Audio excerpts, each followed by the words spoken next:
the thing. Brother Dwayne.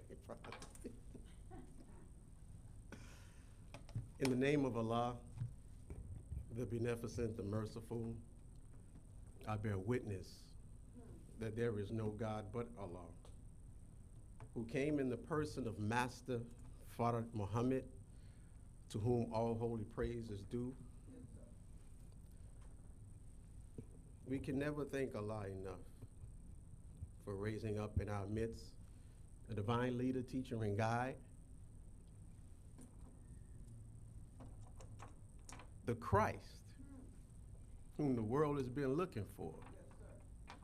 And I speak of the most honorable Elijah Muhammad, and we can never thank them both enough for caring for us and loving us enough to leave in our midst in the Honorable Elijah Muhammad's absence, our big brother, our champion, counselor,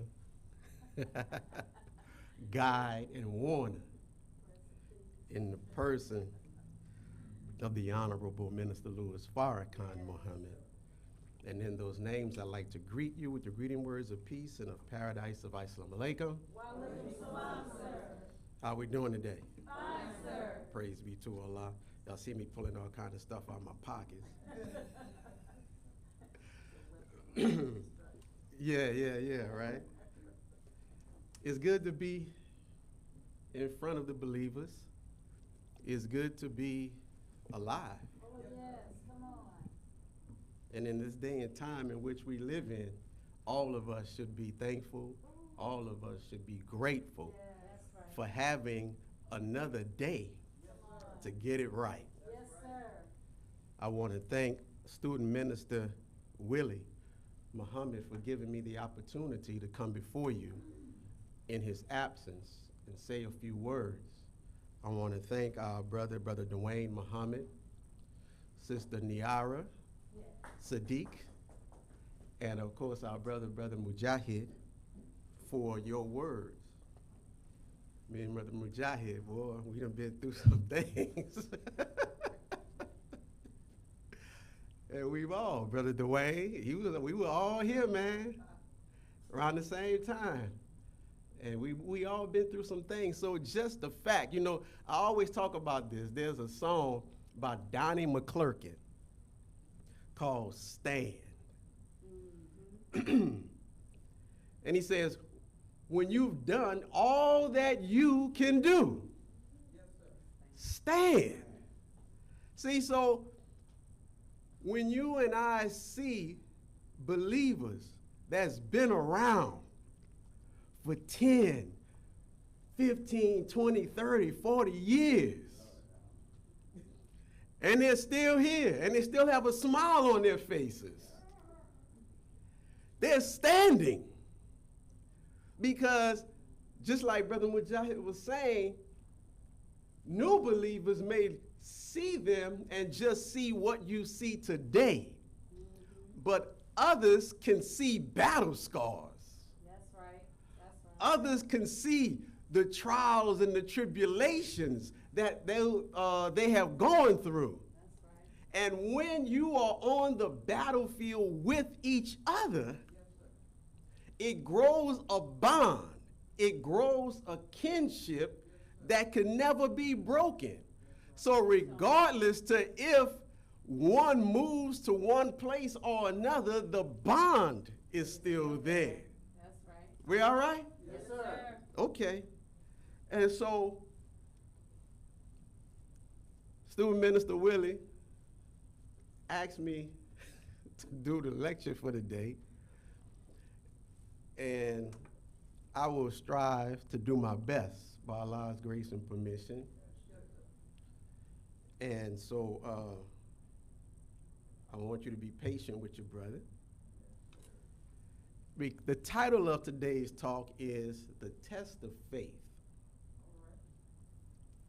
And then, of course, I had a subtitle, which I shouldn't have done. But the subtitle is Surviving the Fall of America. The test of faith surviving the fall of America. But once I got into studying faith, it's like you got to do like parts 1, 2, and 3. So we'll try to get in as much as we can, but at the same time still be thorough. That's right. Because we want us all to leave with a greater faith than what we came in with. Now, this thing called faith is something that a lot of people profess. If you talk to the average person, they're going to tell you they have faith in God.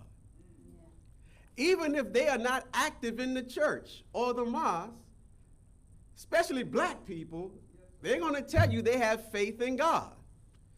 And with the younger people today, you'll find most of them say, well, hey, I'm not religious, I'm spiritual. I believe in God. Yeah, yeah. You're right. Well, what is that? See, so there are levels to faith and belief. It's not the same. They're similar, but they're not the same. And so when we say we believe in something or someone or have faith in someone, that can be from the lips, but not necessarily from the heart, and followed up with action. We all right? So, what is a test? Because at some point or another, all of our faith will be tested. That's right. A test is something such as a series of questions or exercises for measuring the skill, the knowledge, the intelligence, the capacities, or the aptitudes of an individual or a group. It's a test. It's a series of questions or exercises that determines our level of knowledge, skill, intelligence, capacities, or aptitudes. So we are dealing with the test of faith. Yes, sir. See? Now, this little word of, O-F, that little word tripped me up for so long that I thought I knew what it meant. And if you ask the average person, what does the word of mean? We fall back to the old faithful definition. It's a preposition that denotes possession. But not in this case. That's not what it means. And I had to go and look up the word of. And in some dictionaries, the word of has as much as 21 definitions. Wow. I looked in Webster, Merriam-Webster's, and they had about 11 or 12 definitions. So this word of, in this particular sense, the test of faith, is used as a function word to indicate a characteristic or distinctive quality of. So we are dealing with, in a test of faith, we are dealing with a series of questions or exercises for measuring the capacity or aptitude of our faith.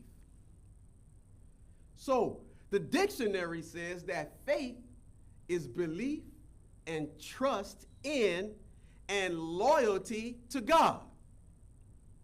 It's a firm belief in something for which there is no proof. Did you catch that? Faith is a firm belief in something for which there is no proof. So the scripture says that faith is the substance of things hoped for, the evidence of things not yet seen. Minister Farrakhan says in the lecture, The Fabric of Faith, that faith is intangible. You can't see it, but yet it is the substance. Substance is the ultimate reality that underlies all outward manifestations. Okay. It's the ultimate reality that underlies all outward manifestations. So what you and I see is undergirded by something. So in the Holy Quran, Allah points you and I to the heavens, to the planets, and he says, look at them, observe them. There are no pillars upholding them. So what is upholding them? What's holding the sun out there? What's holding the moon and the planets and the stars out there? You and I don't see big pillars upholding the planets. But there is a substance that's real, it's intangible, it's unseen by the physical eye, but yet it exists. We all right? So the essential nature of something is the substance of it. I don't know if you caught that. The essential nature of something is the substance of it. The nature is that which sustains that thing. The nature of a thing is that which upholds that thing. So when you and I see the planets, what is the nature of the planets? What is the nature of the sun, the moon, the stars? They were created in complete submission to the will of God. And the nature of them is to be subservient to man. And the heavens do not go outside of its nature. When you and I observe the animal kingdom, you watch Wild Kingdom, and sometimes it's hard to watch because you see life being born, and at the same time you see death. And to us, it may appear violent and unjust in cases. I saw a grizzly bear walking through the river with a big old salmon in his mouth. And the salmon was still alive, gasping for air. But the bear was just going on about his business because it's a game of survival, and the bear was only adhering to its nature. And the fish was adhering to its nature. So when you and I observe the animal kingdom, the animals do not go outside of the nature in which they were created. But human beings infringe on the animal kingdom, and now the animals their nature comes out, and we kill the animal. Are you with me? Yes, sir. There's signs when you go on trails and hikes. Do not feed the wild animals. But you know, We drop some bread out there, some crackers, whatever we have, and we feed the bears.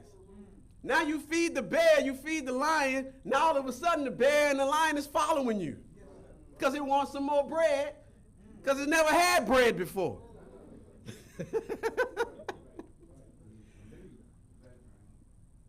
Caucasian people go out and get wolves, get coyotes, and domesticate them and breed them into dogs. Now you and I have the dogs at home and we feeding the dogs table food. But that's not their nature. The Honorable Elijah Muhammad says a dog will eat cooked food, but that's not what the dog's digestive system is made for.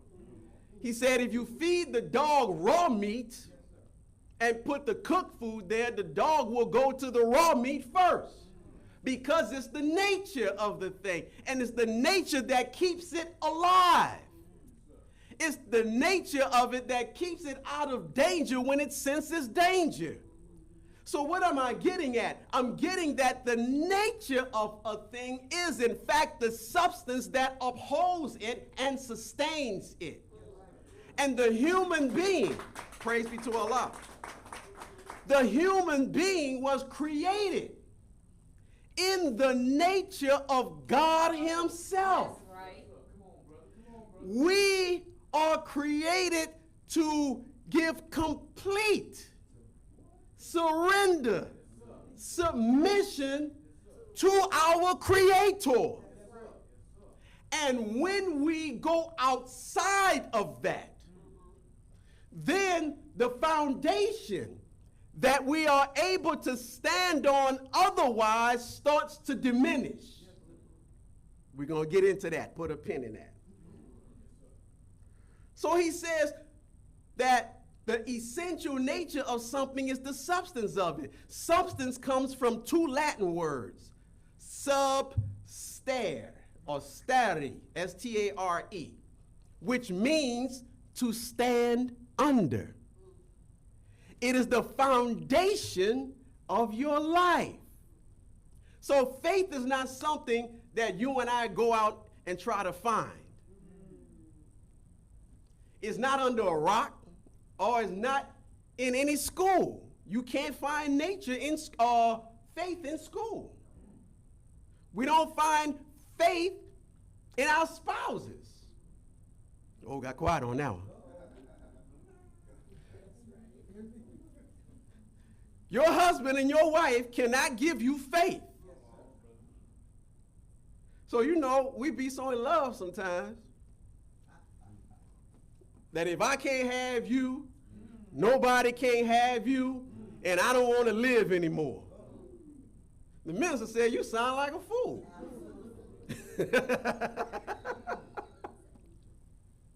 Because your spouse didn't give you faith when you came here. And they're working on a shred of faith themselves. That's right. They don't have much to borrow from. So I can't rely on someone else to grant me faith. Faith is something that you and I are all born with. The minister says that faith is a gift from God Himself. As babies, faith is real strong. This is faith. Baby climbs up to the top stair, and daddy's there saying, jump. And the baby does not hesitate, jumps in daddy's arms, right? And he's like, whoa, daddy caught me. It's all good. Let's do it again. And next thing you know, they don't want to stop. They want to keep climbing back up to the top stairs and jumping. Why is that? First of all, they had faith. But then the faith was solidified. And the faith turns into trust. Are you with me? Yes, sir. Because faith deals with something that's not really proven yet. There's no proof that's there. But I first of all believe. I believe Daddy's going to catch me. So I have faith in him. So I jump. He catches me, confirmation. Let's do it again. More confirmation and more confirmation. So now my daddy could beat up your daddy. My daddy's stronger than your daddy because baby now has complete faith and trust in daddy. Baby's born. Baby cries. Mother answers the call of the baby by putting the baby on the breast. Right? The minister says the baby would not cry if the baby did not have faith that someone will answer the cry. What sense it make the cry for if nobody gonna answer me? I'm crying knowing, believing, having faith that someone will answer my cry. And when mother answers the cry, confirmation. More confirmation. Each time, more confirmation. So in this world, that's why they try to get the mothers away from breastfeeding their children. Because instead of the faith and confidence growing in mother, it's growing in bottle. Are you with me? So,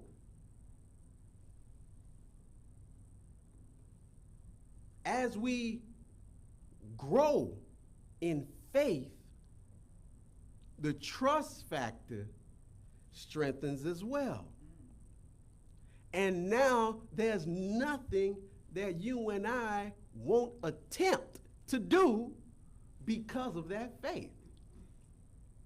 Now, as we grow up in this world, though, the faith that baby once had starts to erode. Because the world beats you and I up so much, and even loved ones unknowingly beat us up so much that it starts to erode our faith. So now, as baby starts to maneuver around the house, baby wants to now, instead of just jumping off the steps, they want to jump off the coffee table, then jump off the countertop, right? And then mother looking out for the safety of the child because there should always be guardrails. Don't do that. Don't do this. Don't do that. So now that faith is being stifled or stopped in certain instances, right? And a lot of times it's not don't do that because. It's just don't do that. Stop that with no explanation. So therefore, when there's no explanation, now all of a sudden the child starts to think now, why shouldn't I do that? Why don't they want me to do that? So instead of saying don't touch the stove because it's hot and you might burn yourself, it's just don't touch that stove. And they say curiosity killed the cat. So whenever you tell a child or someone not to do something, they automatically become curious about that thing and want to know why you don't want me to touch the stove. And one of my favorite quotes by the minister is from the book, with Brother Jabril, Closing the Gap. And the minister said, sometimes you have to let people exhaust their stupidity. I'm like, sometimes you have to let people exhaust their stupidity. Because only the best are going to come from a word. Come on. Some people have to experience pain and chastisement. Yeah. And so it doesn't make a difference how much you try to talk to them. Try to reason with them. Some people just have to go through things. The minister says he was one who learned from his brother's mistakes. His brother would always get the whippings.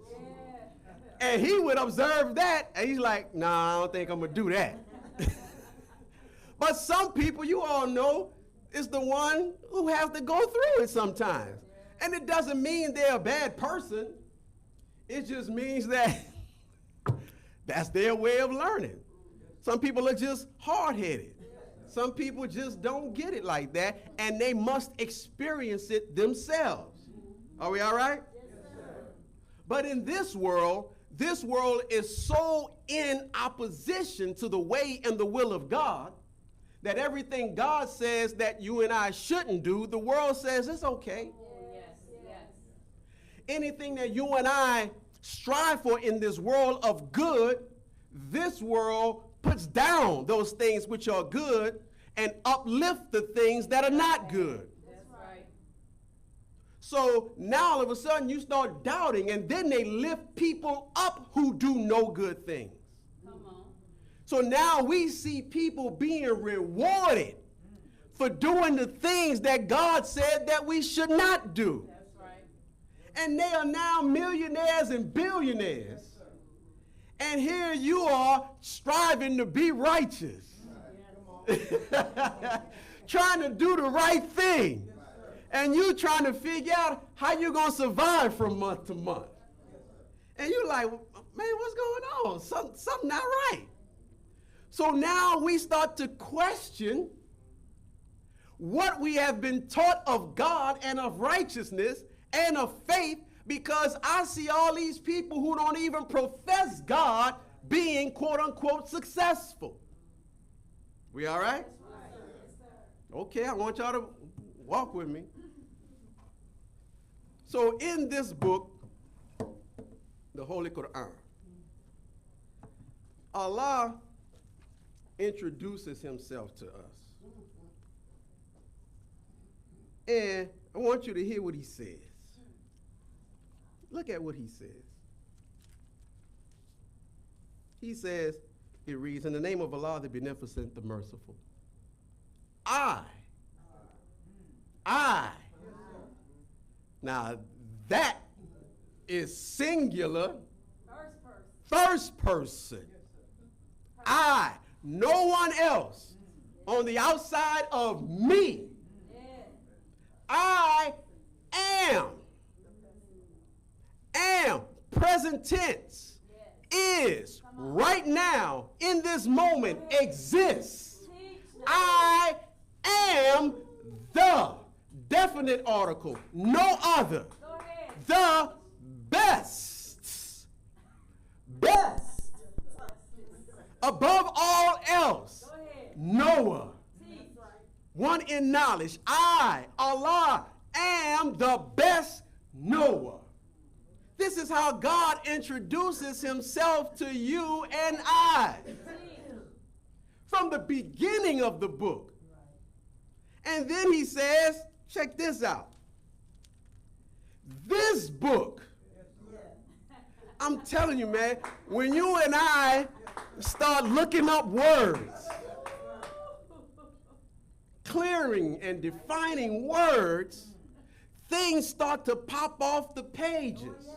Things you have read 100 times. If you go back and actually look up each word in context, then we will see some amazing things. This book, what book? This book. Yeah, right here. This book right here. It's that New Orleans. There is no doubt in it. It's a guide to those who keep their duty. Stop right there. Even though they have a comma there, but we're going to put a period right there. Just for right now. It is a guide to those who keep their duty. Yes, sir. So this book is not for those who don't keep their duty. This book is for those who keep their duty. So this book is not for those who don't keep their duty. This book is for those who keep their duty. So this book is not for those who don't keep their duty. So this book is not for those who don't keep their duty. So this book is not for those who don't keep their duty. So this book is not for those who don't keep their duty. So other people try to talk about Islam in a negative way. Come on. And as they're trying to talk about Islam in negative ways, they try to pull out certain passages and verses, talks about this, that, and the other, and this is why you shouldn't be a Muslim, and this is why Islam is bad, but the book is not for them. That's right. So how can they get the proper interpretation of the book and it wasn't even for them? They are now relying on their own understanding. Come on. And who says that their understanding is right because Allah says, I am the best knower. So if you are studying the book that I have given to you and you strive to keep your duty to me, then I will reveal the meaning of the book to you. Come on. We all right? Praise be to Allah. So if we are not striving to be dutiful, this book is not for us. We all right? Yes, sir. Now that doesn't mean you have to be a quote unquote Muslim in the traditional sense of, well, I go to the masjid. This is for Christians too. This is for whoever strives to submit their will to do the will of God. Hold on. Y'all all right? Yes, sir. Do you think that there are Christians who are not striving to please God? Do you think God doesn't answer Christian prayers? He does. So we can't say that Christians won't be blessed because they are Christian. Are they not God's people? Huh? When you go to black churches, aren't those the same people that you and I are with the same nature that God gave us? It's just we have different viewpoints on certain things and how we worship God, but there is but one God. That's right. And he says, I am the best knower. See? Now, when you go into this Bible, he says, God says, Allah, me and me alone should you worship. Huh? Doesn't that sound familiar? I am the best knower. Thou shalt put no God before me. See? But in modern day Christianity, as is being taught, it's being taught to put others before God. That's right.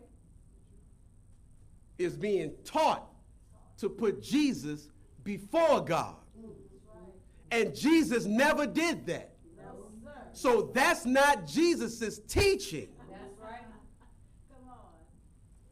So when we strive to actually read the book, define the words that's in the book.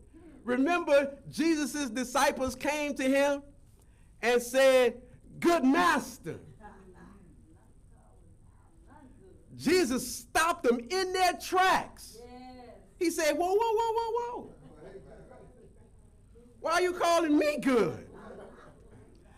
There is none," listen at that, "none good but the Father." So, when you and I are just hearers of the word, we allow other people to give us their interpretation of the scriptures. That's right.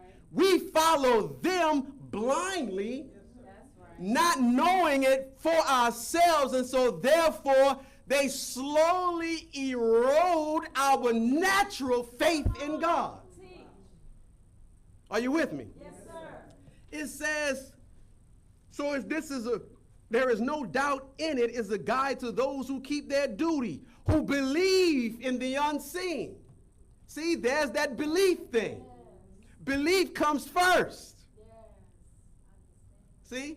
So belief is that you are taking this information that's there's no proof there. You're just going to, as they say, step out. Yeah, I believe that. Okay. I may hear this and such and such. Yeah, that resonates with me. I believe. Now, belief starts to activate faith. Are you with me? So, as you know, and when we end this meeting today, we're going to ask you, how many of you believe that what you heard today? Yes, sir. We're not going to ask you how many of you have faith in what you heard today. We're going to ask you, do you believe? Yeah. Come on, now. Good point. So belief leads to faith. Yes, sir. Faith leads to trust, which leads into knowing. Come on.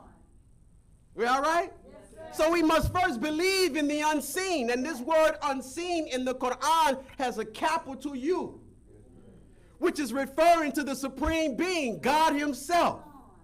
So we know he's real. We know he's a reality. We know he exists, but you and I can't see him.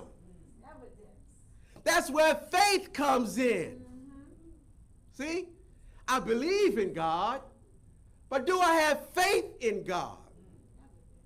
See? Are people saying, I believe in God, but the belief leads to faith, which leads to certain actions and the way that we live our life. Come on.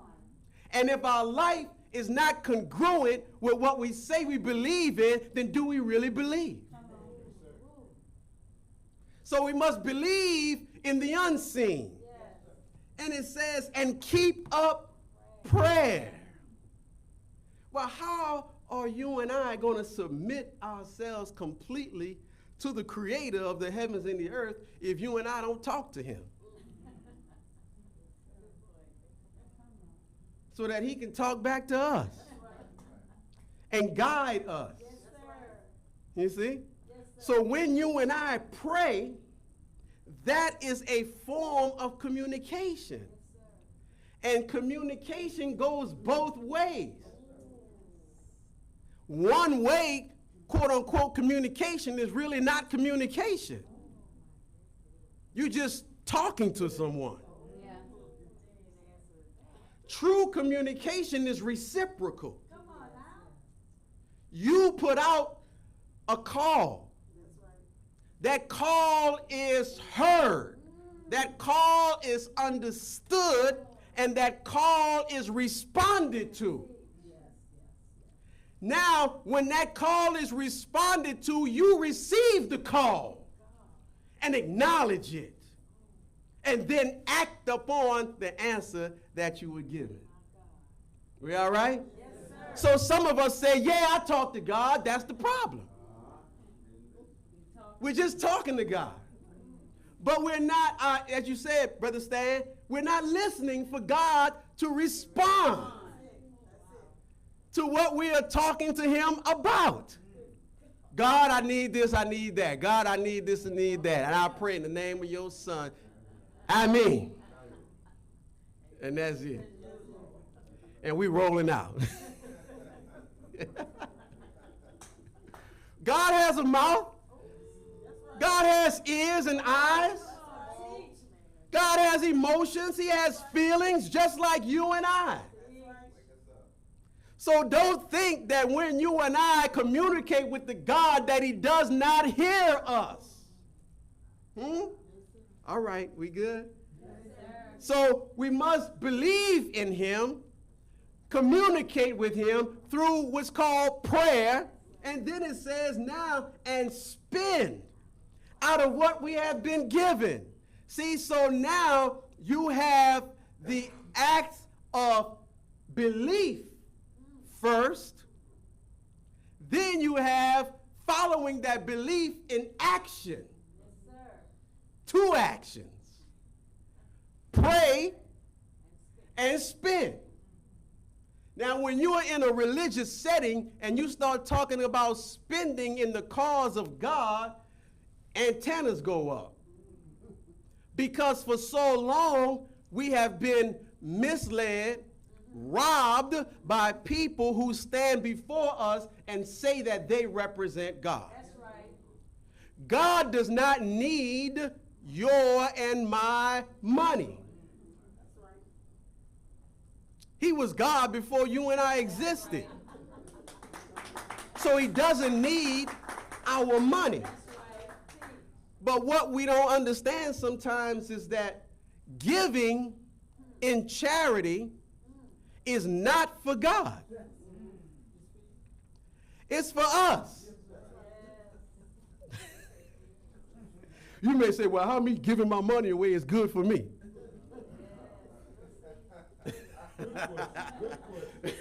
That's a good question, right? So in the Holy Quran, there is this thing called niggardliness. In the hood, we call it being stingy. So when you and I have not had in our lives, and we've suffered and may have gone through some type of poverty or lack of this or lack of that, when you and I finally get something, we don't want to let it go.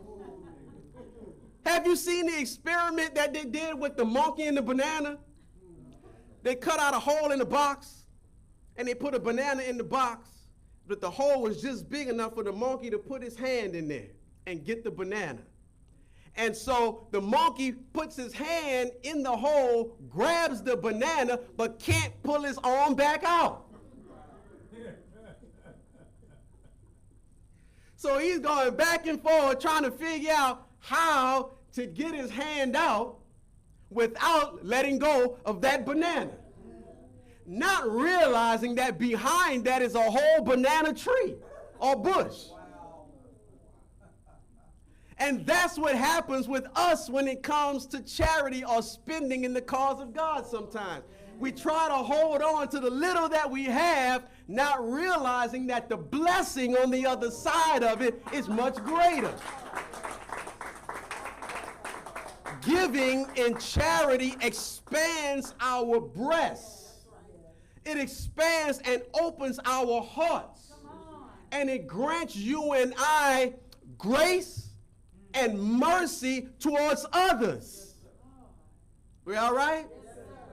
And when you and I have the faith in the unseen, then you and I know that our blessings are going to come from blessing others. We all right? Praise be to Allah. We're going a little bit faster. So belief, bam, followed by two actions. Right? Then he says, and those who believe in that which has been revealed to thee, and that which was revealed before thee, and of the hereafter, they are sure. So, as Muslims, we believe in what has been revealed to us. Yes, sir. We believe in the revelation of the Holy Quran through Prophet Muhammad, peace be upon him. Yes, sir. We believe in what has been revealed to the prophets before Prophet Muhammad. Yes, sir. So most people, or some people, don't believe that Muslims believe in Jesus. You cannot be a Muslim without believing in Jesus. It just can't happen. But not only do we believe in Jesus, we believe in Moses. We believe in Abraham. As a matter of fact, Abraham is the foundation of the nation of Islam. They didn't catch that. The nation of Islam is founded on the prophecy given to Abraham. But we believe in all of the prophets and messengers of God, and we do not make a distinction between any of them. But when you talk to people of other faiths, it's like, no, it's my man or nobody else. It's Jesus and nobody else. Jesus stompers don't even roll too hot with Moses. And he in the same book. Think about A lot of Jesus stompers don't even go to the Old Testament unless it's to prove what they think about Jesus. Yes. That's so true. Isn't that something? Yes, sir. Some only carry around the New Testament. That's right. Y'all know them little small pocket. Trying to make me think I'm the only one. Only carry the New Testament. You know what I'm saying? So that's like, you only carry around the New Testament. That's like you saying, here I am, but I don't have no parents. I just appeared one day. Oh, teach now. There's no history of how I got here. See, the New Testament is based on something. There's a reason why Jesus had to come.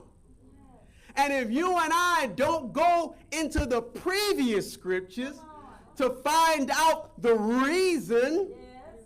and the context that led up to God sending his son, as they say in Christianity, Jesus, then we are left with a void.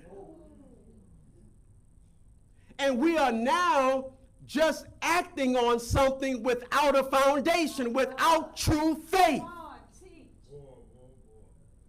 Now, I gotta go fast.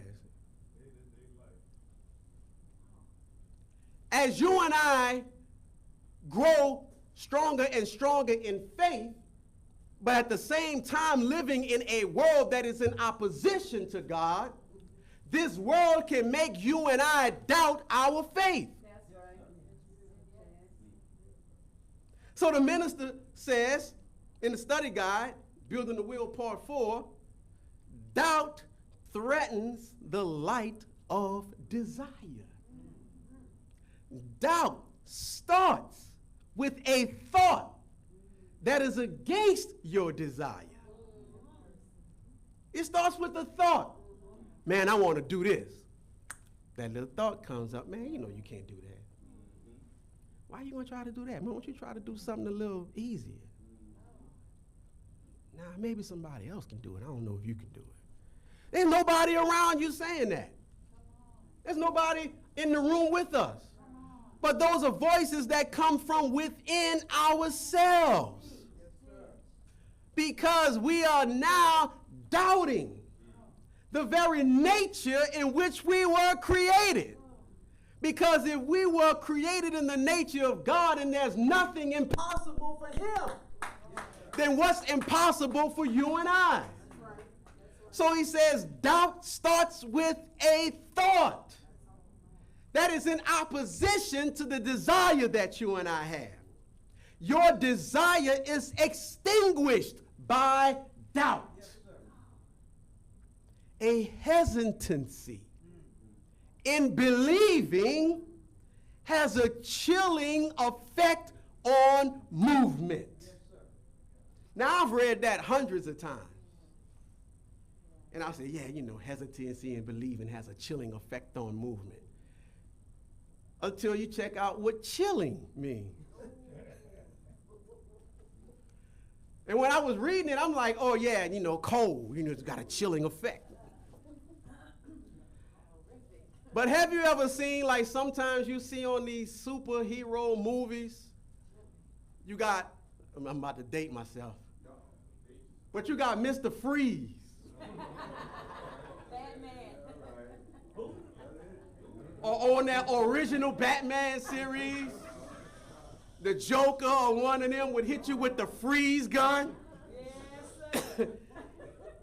And Batman was running towards him, and he got hit with the freeze gun, and he slowly but surely started slowing down and being frozen in place. Yes. He was no longer able to freely move. He was confined, imprisoned. Doubt imprisons us. Doubt confines us. It has a chilling effect on movement.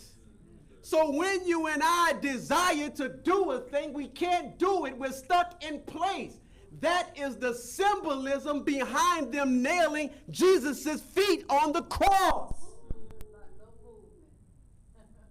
He wasn't nailed on no physical cross, but it's talking about a people. And when you nail a person's feet, they can't move and do anything for themselves.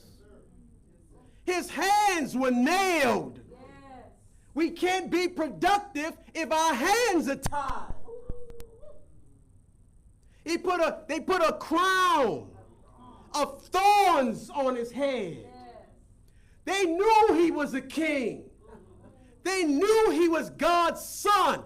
But being God's son will cause him pain. The wisdom that he was carrying will come back to bite him. You all right? Yes, sir. Okay. A hesitancy in believing has a chilling effect on movement towards the object of the desire and ultimately extinguishes the desire altogether. And we may say, man, yeah, I'll be trying it, man, but it's not working. I'm trying this, but it's not working, man. I wonder if I can do it. As a matter of fact, I'm just going to leave that there and go to something else. So most of us, if you look behind us, have a graveyard of intended things that we wanted to do.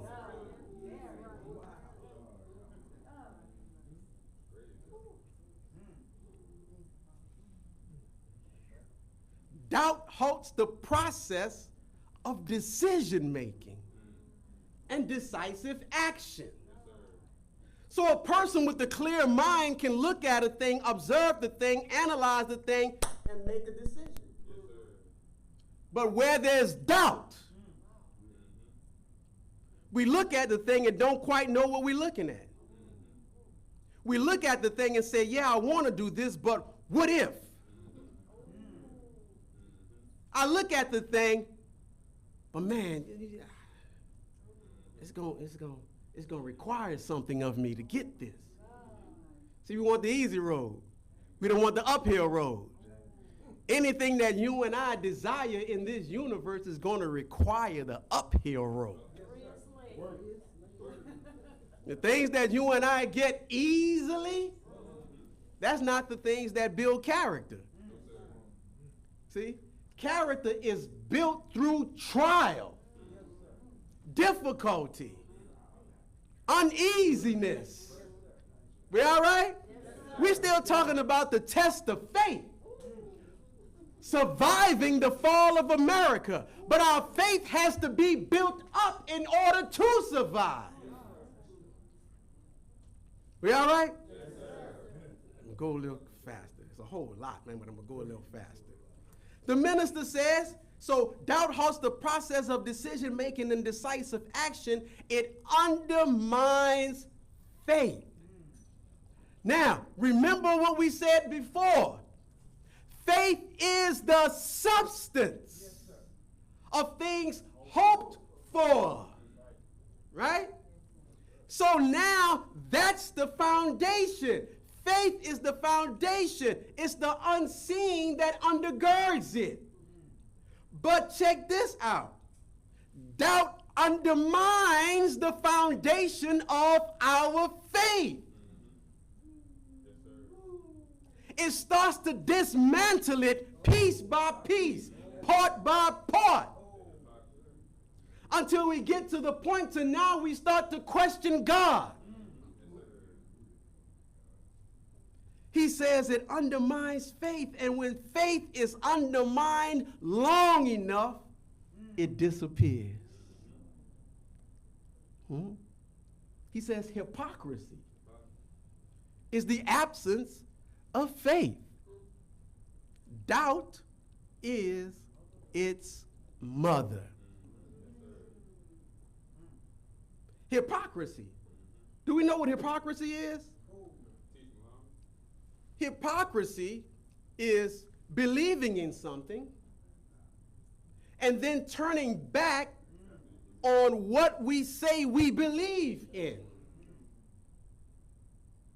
So a disbeliever is not a hypocrite. They just don't believe. So we have to make sure that when we are saying things, that we're not labeling people from our own perspective. And we shouldn't be labeling people anyway at all. But sometimes we be quick to call people hypocrites. And a hypocrite is one who has believed and turns back on their belief. A disbeliever never believed. They just never committed themselves to it. So there's a chance for the disbeliever, because later on in life they may run into something, run into a situation, and remember what they heard at Muhammad's Mosque number 46. And praise be to Allah. And they may say, man, you know, I heard Minister Willie talking on this very subject. And he said this, this, and this. And it played out exactly like he said it would. Man, I think I'm going to go back there and check this out again. And they become a believer. But the hypocrite is already in here. And then the hypocrite leaves. No, I don't believe that no more. I used to be a Muslim. How you used to be in submission to God? Because that's what Muslim is, right? One who submits their will to do the will of God. I used to be a Muslim. So what are you now, devil?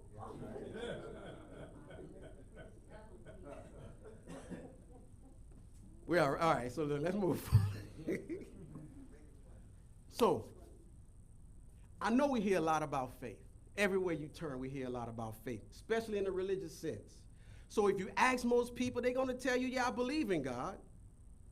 But check it out. As we said earlier, the belief in God and having faith in God and trusting God, those are all different. They're similar, not the same. And there is nuances in that. Now, in the Nation of Islam, we are taught that we should do everything right and exact. And people make fun of the nation because we are always defining things. Always trying to make sure, well, hold up, brother, let me make sure I heard you right. This, and this.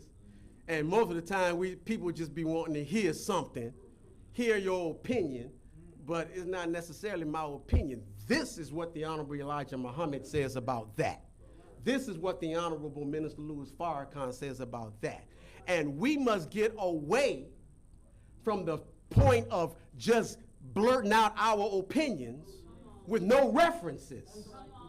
It's not that you don't have an opinion, but what we say has to have a reference point. And it should be in context to that reference. So these teachings are our base.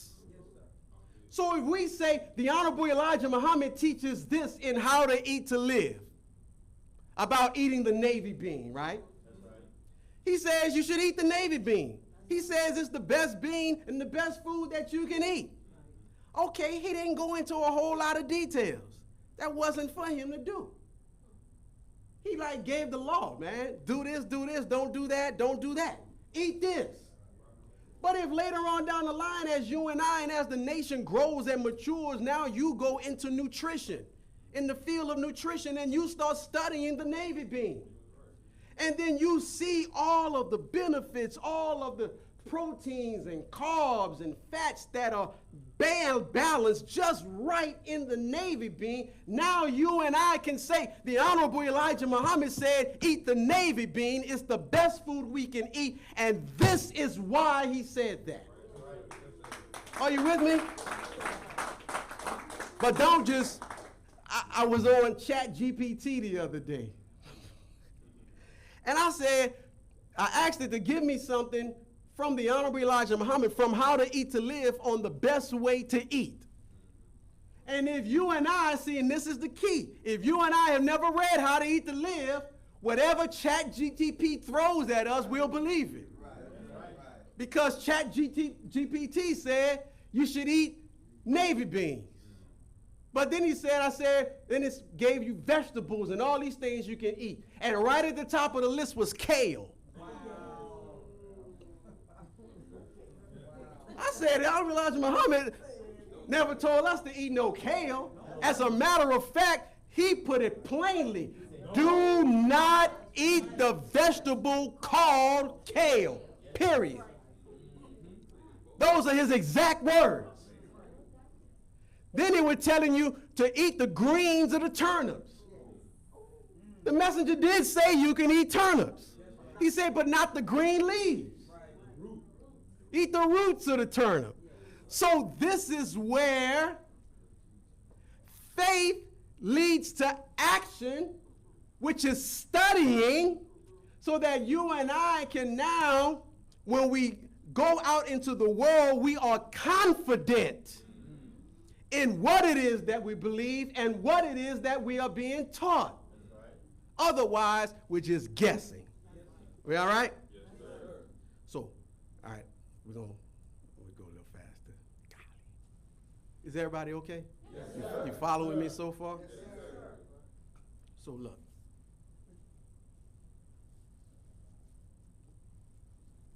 The minister says, once again, faith is a gift from God. He gives it to every human being. That faith that he gives is like the mustard seed, but it must be fed. Just like everything around us grows if you feed, he said, just like everything around us grows, if you feed faith, then it becomes the construct of your life. Now that word construct was on my mind all night, even while I was sleeping last night.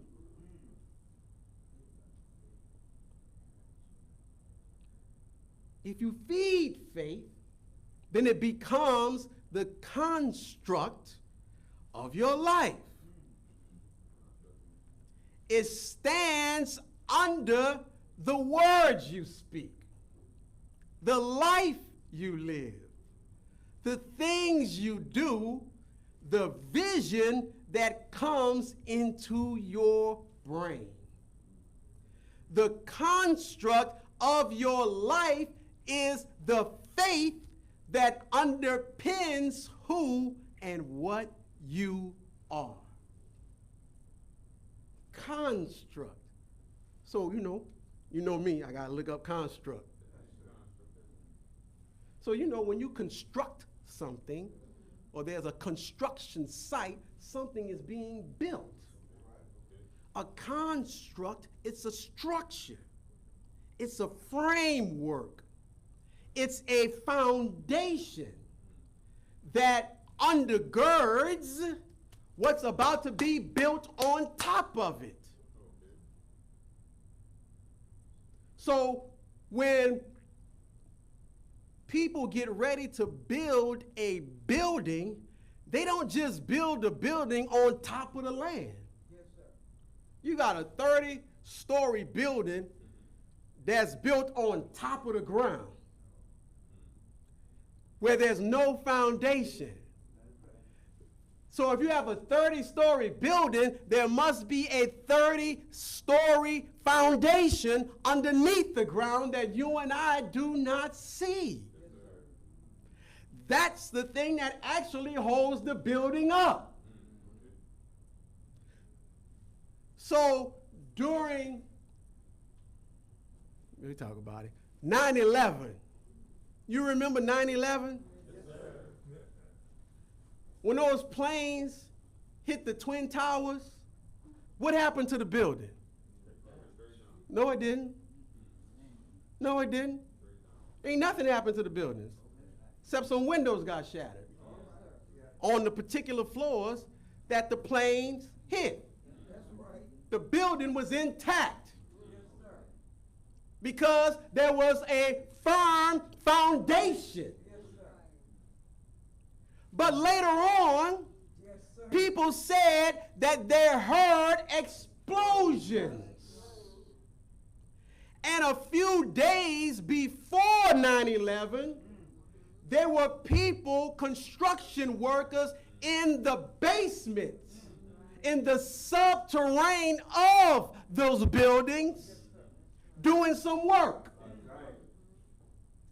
So the planes were in the building smoldering, and scientists say that the temperature at which airplane fuel burns is not high enough to melt the steel beams of those buildings.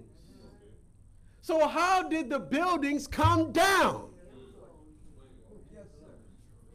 Someone blew up the foundation.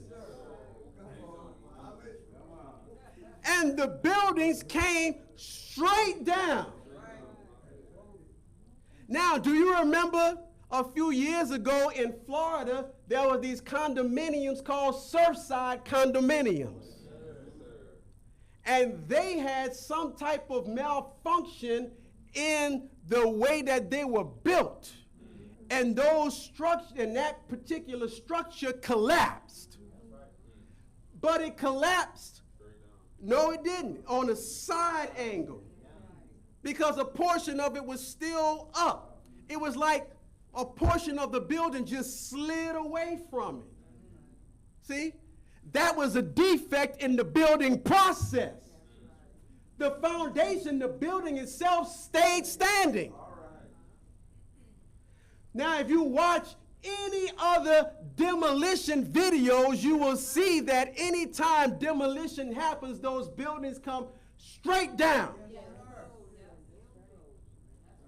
If you see somebody fall, you don't see people fall straight down in their own shadow. People fall to what's called the wayside. That's natural.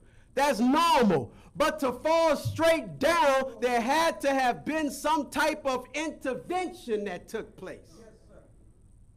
We all right?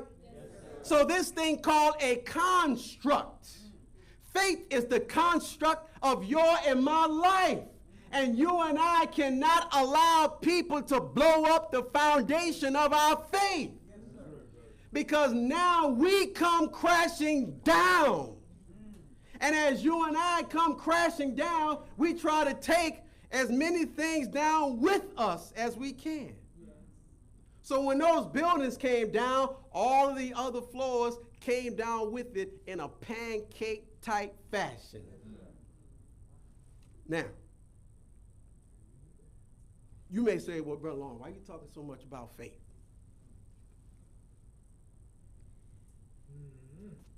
Why is this thing called faith so important? We're talking about faith so much right now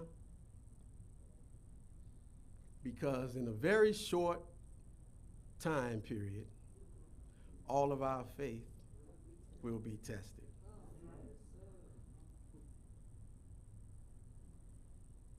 Do you see what's happening in the world? Do you turn on your television and watch the news? You should watch the news. Don't get all involved and caught up in it. But you should watch the news. I remember a while back, Minister Farrakhan said that when you wake up in the morning, after you get yourself together, and this was before internet and all that stuff, he said you should read the newspaper. Get several newspapers and read them. He said, because you should want to know what happened in the world while you were sleeping. And as a believer in God and knowing that he controls everything, we should want to know what he did last night. So in this day and age, it's very easy to just, bam, look at the phone and see what's happening in the world. Right now, California is on fire. Oh, yeah.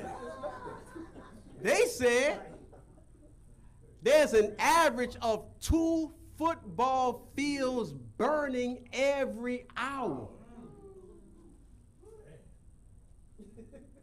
You know there's still fires in Canada. Yes, sir. And the smoke from the fires in Canada are blowing over to America. Yes, sir. And now there's these air quality emergencies that's all for the northern, east coast parts of America. Do you know that? Do you know that there's all kind of stuff happening, man? Storms. We've been under what's called a heat dome for several weeks now. And those heat domes spawn tornadoes and hurricanes and water spouts. And all of a sudden, I heard a few days ago in Arizona, it was 111 degrees, 17 degrees. That was the temperature.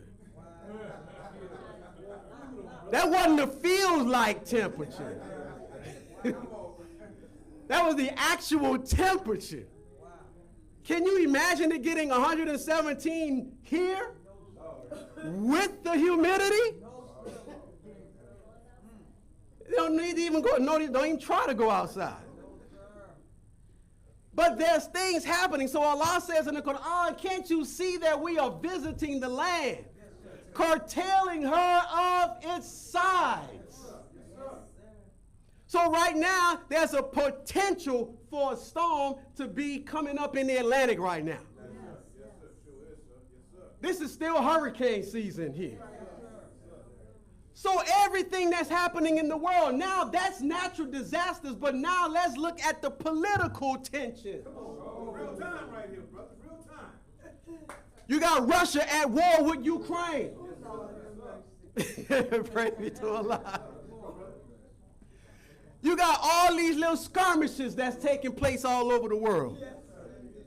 You have the thing going on with Israel and the Palestinians right now. And Netanyahu said, yo, we about to go on and just take this. We about to just go on and take this thing right now. And I don't care what y'all say. The Muslim world like, yo, that's not good. You shouldn't do that with that little weak voice. You know what I'm saying? So you got that going on in the world. You got all of these. Now, I'm not going to get too deep into that. But there's all types of reactions that's taking place. America is threatening China for buying oil from Russia. And Iran from buying oil from Russia and switching back and forth between Russia. So you got all these things. North Korea, South Korea, they're going back at it again. You got to check out the news. They're working right now at what's called the demilitarization zone. So South Korea has a new president and tried to extend an olive branch to North Korea, and North Korea was like, nah, we ain't trying to have it. Yeah.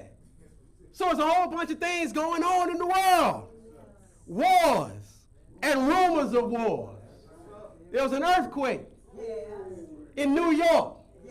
Did you know there was an earthquake in Louisiana a couple of days ago? A 3 on the Richter scale. Here in Louisiana. Wars, rumors of wars, earthquakes in diverse places. Pestilence. Pestilence. You know they got a new variant of COVID coming out right now. Did you hear that? I don't know if you've been looking at the commercials on TV, but now they're starting to up the ads for getting vaccinated for the new variant of the COVID virus. All of these things are happening in the world. The president of the U.S. is about to meet with the president of Russia in Alaska. Kingdom against kingdom. Nation against nation. We are right on the cusp of the war of Armageddon. This place, this country right now has set up concentration camps and taking the brown people and the black people and either shipping them out of the country or putting them in what they call detention centers, which are really concentration camps, which they did to the Japanese during World War II. All these things are happening and it's moving fast. So living in a world like this where you can't say anything, free speech is done and over with. President Trump has stripped federal funding from universities for anti-Semitic rhetoric. It just pulled away $1 billion from, I think, is UCLA or USC, one of those schools in California. $1 billion. It pulled money away from Harvard. Pulled money away from all these other universities because Jews are offended. What you say, brother? Yes, sir. What you say? Now, this thing is coming to a head. And so, if this world is a world that is built on lies and deceit and tricks, do you think that they like to see someone preaching truth? They don't want to see that. And anything and anyone that disturbs their agenda must be gotten rid of. So here you and I are talking about we believe in God. We have faith and trust in God. Do you think that the devil wants a group of people around that has faith and trust in God? No, they put those people, they run into his plan and his program, and they interfere with what he wants to do. So therefore, God has to be removed. Slowly but surely, we weren't paying attention to it, but slowly but surely they've removed God from everything. Everything.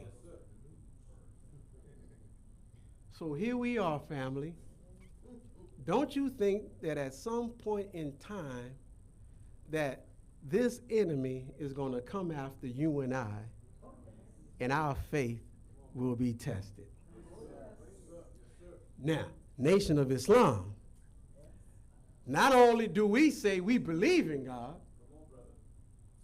but we say God's man is right here in our midst right now. Not only do we believe in God or the concept of God, we believe that Allah God appeared in the person of Master W.F. Muhammad, the long-awaited Messiah of the Christians and the Mahdi of the Muslims. We don't believe in some spook spirit God. We believe God is real. He's a human being, and he made his appearance in the world, and he chose us. Think about that. So the enemy is saying we can't have them kind of people around here because they're going to get other people to start believing in what they believe in. So at some point in time, they came after Jesus and arrested him. And our Jesus today is the Honorable Minister Louis Farrakhan. Now, I can't tell you what to believe. I can't make you believe anything. I can't convince you to believe anything. The only thing that I can do is tell you about my belief, my faith. So when they came to get Jesus, He was in what's called the Garden of Gethsemane. And he had been praying so hard that blood was coming through his pores. And one day, I heard Minister Farrakhan, I believe we were in Chicago at a laborers meeting. And he was talking about him at his farm. And he referred to his farm as his Gethsemane. And I was like, oh, okay, cool. When the minister had gone through that medical health ordeal, his attorney lawyer came to see him, and he was walking around, looking around the farm, and this is what his attorney said. Ah, so this is your Gethsemane. They're about to come after the man of God. But for all our Christian brothers and sisters, we about to wrap this up. In the book of Revelation, it says that there was a wonder in heaven. A woman. She was clothed in the sun. But she had a crown on, and she had 12 stars in the crown. She was pregnant, and her feet was standing on the moon. And at the foot of the woman, or the feet of the woman, was a dragon that was ready for the woman to give birth to a male child that would rule the world with a rod of iron. When the woman gave birth to the child, it says that the dragon spewed forth a flood. But he couldn't get the woman, couldn't get the child. But look at what it says. So since he couldn't get the woman and he couldn't get the child, he turned and went after the remnant of her seed. So don't think that you are not important. Don't think that you are nobody. Satan knows who you are. So when our Savior, Master Father Muhammad, left, he would always write the Honorable Elijah Muhammad letters. And in the ending of the letters, he would always say, best wishes to you and the whole 17 million. Best wishes to you and the whole 17 million. You and I were always on his mind. And just as important as the messenger himself. The Minister Farrakhan says that the importance of the messenger to God is relative to the importance of you and I to God. To the degree that the messenger works on behalf and goes after you and I, that's the importance that the messenger is to God. So who are you? And get ready to have your and my faith tested. Because the world is about to implode. And if our foundation and if our trust in God is not firm, then we will get swept away in the flood. Farrakhan is a this, Farrakhan did that. He stole money. He's a womanizer. He's bilking the people just for their money. He's this, he's that. And then we start entertaining those thoughts. Because we've only been around believing what somebody else said. And we never put our faith to the test so that our confidence and reassurance can grow and harden. So many of us say, well, when that time comes and somebody try to challenge me on the faith, who I already know what I'm going to say, I'm going to get down with the get down, but you ain't studied in months. You haven't studied in years. Do you think that just off the cuff, you're going to know what to say? Do you know that there are people who study the Bible who will run rings around us? The Bible is their life. And they study that thing. They go to school for that thing. So they know certain things that you and I probably have never even read before. So when they say, well, what about this in the scripture? Now all of a sudden, our faith is rocked because we never came across that. And don't know how to defend that. So in closing, the minister asked a question, and the Honorable Elijah Muhammad asked the question, how strong is the foundation? Can we survive? Can we survive? How strong is the foundation? He says the foundation is Master Fard Muhammad, the Honorable Elijah Muhammad, and himself. That's the foundation. And I heard him on another occasion say those three, and the fourth was the domestic life. So those four, we will be tested on, Yes, sir. tried on. And if our faith is not strong enough, then we will succumb and join on to the enemy and come against that which we said that we once loved and believed in. Teach. So what do we do? First thing we must do is believe in the unseen. And then we must communicate with him through prayer, because the prayer builds the bond. It builds the relationship. And through that comes now giving of ourselves in charity. Charity is not just money, but it's giving of ourselves, it's giving of our time, it's giving of our energy. All of that, those are the actions that come behind belief. And then we should also rest assured and believe in the revelation that's been revealed to us. So as I said earlier, we believe in this Holy Quran. We believe in the truths of the Bible. But in the Nation of Islam, on top of that, we believe in the revelation and what has been revealed to the Honorable Elijah Muhammad. And so when you and I have that kind of faith and trust, then everything else we can deal with, we can handle.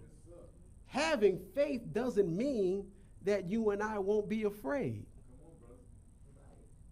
It doesn't mean that we won't have moments of trepidation. But it's how we handle those times of fear and trepidation. Right? God told Moses, yo, Moses, I need you to go to Pharaoh. Handle a little business for me. Moses like, who, me? I don't know if you know God, but I can't speak too well. Who am I to go to Pharaoh? He was like, man, you can send somebody else. You can send my brother. He can speak well. He's more eloquent than I am in speech. So why don't you send Aaron, man? He can talk well. God was like, well, who made man's mouth? Did not I make your mouth, Moses? Like God makes mistakes. But Moses had to gird them loins up, overcome the fear, and go to Pharaoh. But check it out. God never just sends you without showing us his hand. He said, look, Moses, take your hand, man. Stick it in your side. Pull it out. Look at it. He said, when Moses stuck his hand in his side and pulled his hand out, his hand came out white. Like leprous. Then he put his hand back in, pulled it back out, and then the scripture says that it went back to how it was before. Doesn't tell you what color it was, though, huh? But if he put his hand in and it came out white, and he put it back in and put it out again and it went back to its original color, You know what I'm saying? He said, Moses, what's that you got in your hand? Oh, that's my staff. I use that to beat the leaves, to feed my sheep and keep the, enemies away from my sheep. Oh, drop that down on the ground. Let me show you something. Bam, drop that down on the ground. It became a snake or a serpent. Right? He picked it back up again. Bam, came back to a rod again. So God shows us his hand, shows us his strength. So that, remember, jumping off the steps. Jump, bam, jump, bam. Building up that confidence. So God built Moses up before he sent him to Pharaoh. But he tested Moses with the command first. I want you to go. God already knew he was going to have to shore his faith up. But he wanted to see how Moses was going to respond. Yo, Moses, I need you to go. So he went. And lastly was David. Everybody was afraid to go and fight Goliath. David out there chilling. Yeah. He hear about what's going on with the war with the Philistines. But check this out. David's faith had been built up in God already. Because he's looking at what's going on there, and he said, well, God has already delivered into my hands a bear and a lion. I've already overcome these things with God's permission and his assistance. Surely he will be with me to slay Goliath. And he went on ahead and handled the business. So what I'm saying, family, is our faith must be strengthened, especially in this time of darkness that we are living in. I don't know if you know, President Biden spoke at an event a few days ago. Yes. And he said something that my ears just perked up. He said, President Biden, we are living in a very dark hour. And I was like, oh, okay. They see. Oh, yeah. They know. Oh, yeah. They know. Yeah. It's on us to see and on us to know. So let's gird up our faith, family. Yeah. Let's make sure that we are doing those things to strive to be righteous and do right by one another and right by ourselves, and that will help us to grow in faith. Thank you, family. Assalamu alaikum.